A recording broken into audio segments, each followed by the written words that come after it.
Une piste tout-terrain au milieu des champs, de la poussière des ornières, des traversées de forêt, un terrain de jeu idéal pour les 92 concurrents du 23e rallye d'Orthez.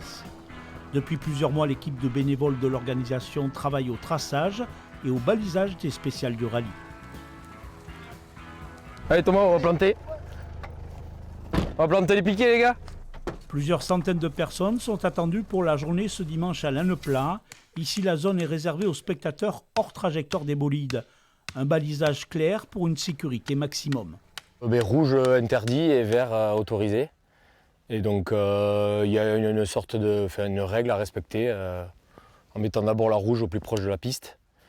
Et ensuite la ligne verte, là où les gens ont le droit d'aller, avec un filet et des panneaux d'interdiction pour leur expliquer. Et ici, les coins sont pas mal. Et c'est souvent là où on voit le plus souvent les concurrents passer.